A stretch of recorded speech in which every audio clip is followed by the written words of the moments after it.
Hey Elliot, did you know that I share a birthday with A.A. Milne? No?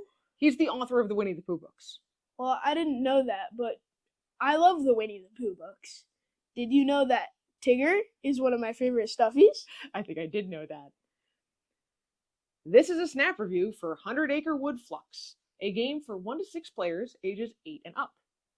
Like other Fluxx games, it was designed by Andrew Looney and it's published by Looney Labs. And like other Fluxx games, it can vary wildly in how long it takes to play. So Elliot, let's talk about the art in this game. Okay. These cards are great. The characters all look pretty happy. And when I look at some of the goals, I remember those stories.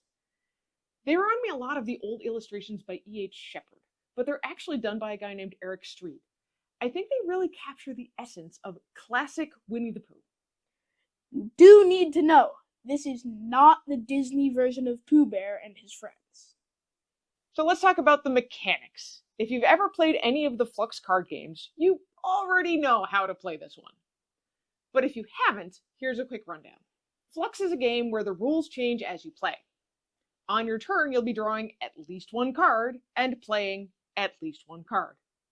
There are 4 types of cards in this game: new rules, keepers, goals, and actions. New rules are exactly what they sound like. When you play one of these cards, you change some aspect of how the game works. Maybe drawing more cards, or maybe playing more cards. You might add a limit to how many cards you can have in your hand, or make additional kinds of actions available on a player's turn. New rules stay in play until they're either replaced by a competing new rule or discarded by an action card.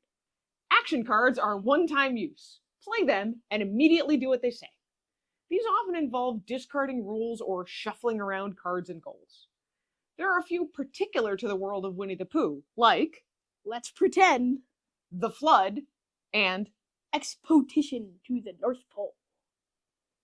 Keepers are characters or items that get played in front of you from your hand. each goal card sets a win condition for the game, and there's usually only one active goal at a time. Every goal card shows a combination of 2 or 3 keepers. If any player has the keepers to fulfill the active goal, they immediately win the game. All of the keepers and the goals in this game are pulled directly from the stories of Winnie the Pooh. Wait, you forgot the rule about stuffies! You're right. Specific to this version of Fluxx is the plush players rule. Stuffies can play the game as long as they have a primary human companion sitting next to them to handle the cards. They play cards from their hand at random. And the rules say that if a plush player wins, no other player is allowed to take credit for that.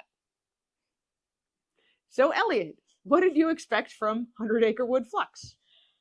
I expected a Fluxx game that was Winnie the Pooh themed. I mean, it looked a little weird, but it's Winnie the Pooh themed. I don't love Fluxx games, but I do love Winnie the Pooh. And finding out about the plush player rule made me interested in trying this one. I expect it would be another one of the family Fluxxes without creepers or too many ways to intentionally mess up the other players. So Elliot, is there anything that surprised you? I mean, the fact that you can play with stuffies as players? That was a really great surprise. I was surprised at just how much this game pulled you in. It was really crafted with a love for Winnie the Pooh, and it references all our favorite moments from these 100-year-old stories. We recommend Hundred Acre Wood Fluxx if you love Winnie the Pooh. It could also be a good way to introduce your kids to Fluxx or your grandkids to Fluxx, and they can play it against a stuffy if they want. We give Hundred Acre Wood Fluxx 4 honeypots out of 5. And that's Hundred Acre Wood Fluxx In a snap. You did it! You ate all the honey! Keep it. Put it out. My nose was itchy, so I'm like,